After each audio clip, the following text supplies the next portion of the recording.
Bonsoir à tous, je vous espère très bien portant. Merci encore une fois de nous retrouver dans la nouvelle vidéo, toujours dans le module de la trigonométrie. Aujourd'hui, nous allons parler de la correspondance des degrés en radians, c'est-à-dire comment passer des degrés en radians. Lorsque vous avez un angle en degrés, comment vous pouvez l'obtenir en radians, ainsi de suite. Nous savons tous qu'une circonférence mesure une voilure de 2π, ce qui concerne, c'est-à-dire lorsque nous sommes en radian, ça donne 2π. Et alors, lorsque nous voulons avoir ça en degrés, c'est-à-dire π ayant comme voilure de 180 degrés, et lorsque vous prenez 2π multiplié par 180, vous allez obtenir 360 degrés. Alors, il y a une certaine proportionnalité. Dans ce cas, nous allons obtenir ce tableau qui est là. Lorsque vous allez prendre, par exemple, en sachant que π mesure 180 degrés, et que vous divisez par 60, vous allez obtenir 30. Si vous prenez également 180 divisé par 4, vous allez obtenir 45 degrés, ainsi de suite. Alors, il y a un petit exemple où on a donné des valeurs en degrés, on veut les obtenir en radians. Il y a aussi des valeurs qui sont données en radians, mais on veut les obtenir en degrés. Dans les premiers cas, on donne l'angle de 33 degrés, on veut l'obtenir en radians. Comment faire? Si vous avez un angle en degrés, vous allez prendre cet angle multiplié par 2π divisé par 360. C'est dans les cas où vous avez l'angle en degrés, vous voulez l'obtenir en radians. Lorsque vous avez l'angle en radians et vous voulez l'obtenir en degrés, vous allez faire maintenant l'inverse. En place de prendre 2π sur 360, vous allez prendre 360 sur π. Ça, c'est lorsque vous avez une valeur en radians et vous voulez l'obtenir en degrés.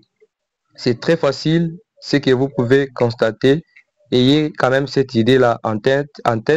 Si vous avez une valeur en degrés et vous voulez l'obtenir en radians, essayez de suivre tout simplement ces principes.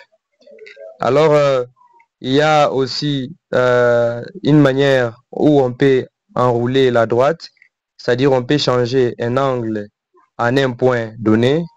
Si par exemple nous avons 3π et 4, mais aussi il y a moins 5π sur 4.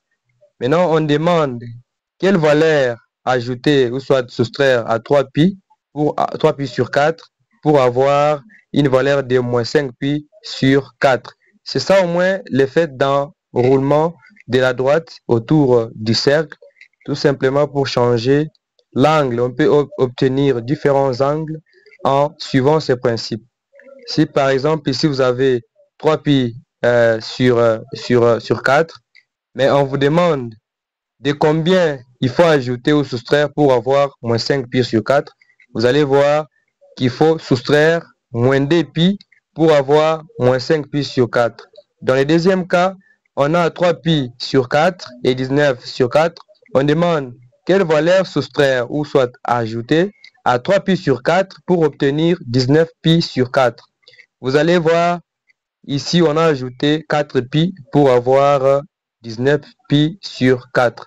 C'est ça au moins ce que vous devez retenir par rapport à l'enroulement de la droite. Et c'est comme ça qu'on peut représenter cela, c'est-à-dire lorsqu'on a un angle donné, on peut l'enrouler pour trouver encore une fois de plus l'autre position de cet angle. C'est ça au moins la notion que vous pouvez retenir aujourd'hui. Alors prochainement, nous allons procéder par la suite où nous pourrons vous parler de l'angle ainsi que la mesure de ces angles par différentes méthodes que nous avons exploitées. Merci encore une fois de nous suivre. Veuillez partager. J'espère bien que cette semaine, nous aurons à présenter les exercices sur les cours que nous avions déjà, pour lesquels nous avions fini les chapitres. Alors avant de passer aux autres chapitres de ces cours déjà vus sur la plateforme, nous pourrons d'abord présenter les exercices ensemble, nous expliquer en détail ce qui a été dit dans la théorie. Merci beaucoup de nous avoir suivis. À très bientôt.